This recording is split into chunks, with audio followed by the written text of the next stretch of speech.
নমস্কাৰ স্বাগতম জনাইছো ক্ৰেজি আছামিজ জিকে চেনেলটোলৈ আগন্তুক আহিবলগীয়া প্ৰতিযোগিতামূলক পৰীক্ষাসমূহৰ বাবে এই জিকে সমূহ আপোনালোকৰ বাবে সহায়ক হ'ব জিকে ভিতৰত এটো পাৰ্ট 2 লৈ আইছো আৰু যদি আগৰ ভিডিওটো আপোনালোকে পাৰ্ট 1 ভিডিওটো চোৱা নাই সেই ভিডিওটো এবাৰ চাই লব মই ডেসক্ৰিপচনত লিংকটো দি দিম সেইমতে আপোনালোকে ভিডিওটো চাই লব পাৰিব আৰু যদি ভিডিওটো ভাল লাগে লাইক শেয়াৰ এণ্ড সাবস্ক্ৰাইব এটা কৰি ৰাখিব জিকে পাৰ্ট 1ত আমি 40টা সাধাৰণ জ্ঞান আলোচনা কৰিছিলো সাধাৰণ জ্ঞানৰ পাৰ্ট 2 প্ৰথম প্ৰশ্নটো চাওঁচোন আহক কম্পিউটাৰত ব্যৱহৃত আইসি চিপটো তৈয়াৰ কৰা হয় ইয়াৰ ভিতৰত আপোনাৰ শুদ্ধ উত্তৰটো হ'ব সি সিলিকনেৰে নেক্সট প্ৰশ্নটো চাওঁচোন আহক চীনৰ ৰাজধানী কি ইয়াৰ ভিতৰত আপোনাৰ শুদ্ধ উত্তৰটো হ'ব এ বেইজিং নেক্সট প্ৰশ্নটো চাওঁ আহক ফ্ৰান্সৰ ৰাজধানী কি এই চাৰিটা অপচনৰ ভিতৰত আপোনাৰ শুদ্ধ উত্তৰ হ'ব সি পেৰিছ মাউণ্ট এভাৰেষ্ট আৰোহণ কৰা ভাৰতৰ প্ৰথম গৰাকী মহিলা কোন আছিল এই অপচনৰ ভিতৰত আপোনাৰ শুদ্ধ উত্তৰ হ'ব বি বাসিন্দ্ৰী ফাল চাৰমিনাৰ কোনখন চহৰত অৱস্থিত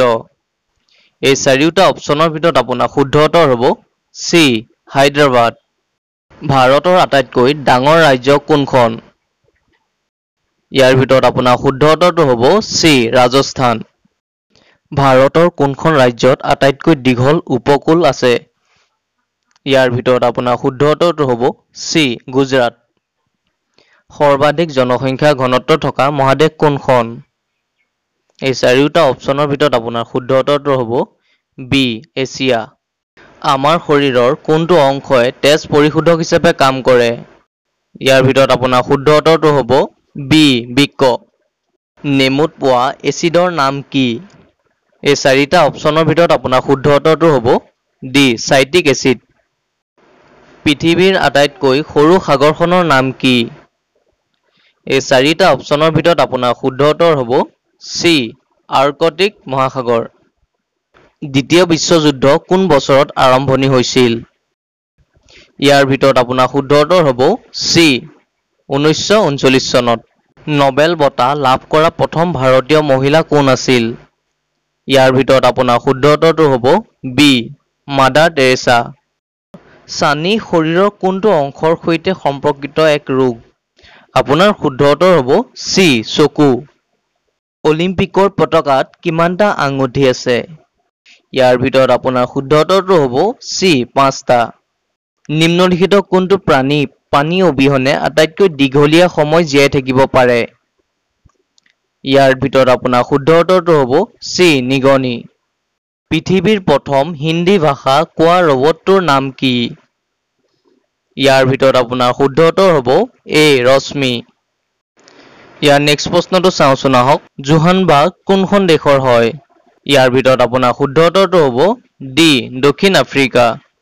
নিম্নলিখিত কোনটো ওয়েব ব্ৰাউজাৰ হয় ইয়াৰ ভিতৰত আপোনাৰ শুদ্ধ উত্তৰটো হ'ব ডি কামাখ্যা দেৱী মন্দিৰ কোনখন ৰাজ্যত অৱস্থিত ইয়াৰ ভিতৰত আপোনাৰ শুদ্ধ উত্তৰ হ'ব ডি অসম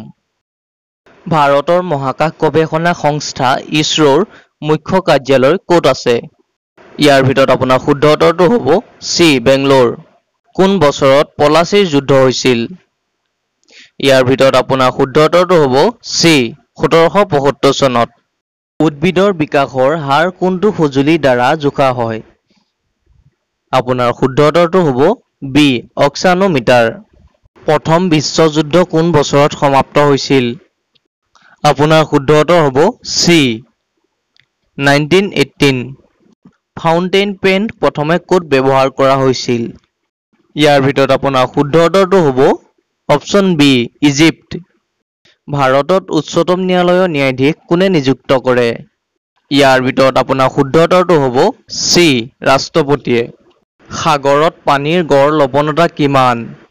এই অপচনৰ ভিতৰত আপোনাৰ শুদ্ধ উত্তৰ হ'ব বি 3.5%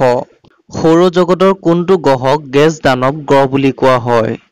ইয়াৰ ভিতৰত আপোনাৰ শুদ্ধ উত্তৰটো হ'ব ডি বৃহস্পতি ভাৰতৰ কোনখন নদীক কেন্দ্ৰীয় চৰকাৰে ৰাষ্ট্ৰীয় নদী হিচাপে ঘোষণা কৰিছিল আপোনাৰ শুদ্ধ উত্তৰটো হ'ব বি গংগা নদী ভাৰতীয় উপমহাদেশ মূলতঃ এটা অংশ আছিল আপোনাৰ শুদ্ধ উত্তৰ হ'ব বি অজন্তাৰ গুহাবোৰ ক'ত অৱস্থিত আপোনাৰ শুদ্ধ উত্তৰ হ'ব সি মহাৰাষ্ট্ৰ সালাৰজং সংগ্ৰহালয় ক'ত অৱস্থিত ইয়াৰ অপশ্যনৰ ভিতৰত আপোনাৰ শুদ্ধ উত্তৰ হ'ব বি হায়দৰাবাদ। সাধাৰণ জ্ঞানৰ একেবাৰে শেষৰ প্ৰশ্নটো চাওঁচোন আহক। পতঞ্জলি তলৰ কাৰ সৈতে সম্পৰ্কিত? এই অপশ্যনৰ ভিতৰত আপোনাৰ শুদ্ধ উত্তৰ হ'ব ডি যোগ দৰ্শন। ভিডিঅ'টো যদি আপোনালোকৰ সহায়ক হৈছে আপোনালোকৰ বন্ধুবৰ্গসকললৈ শ্বেয়াৰ কৰিবলৈ নাপাহৰিব। ধন্যবাদ। জয় আই অসম।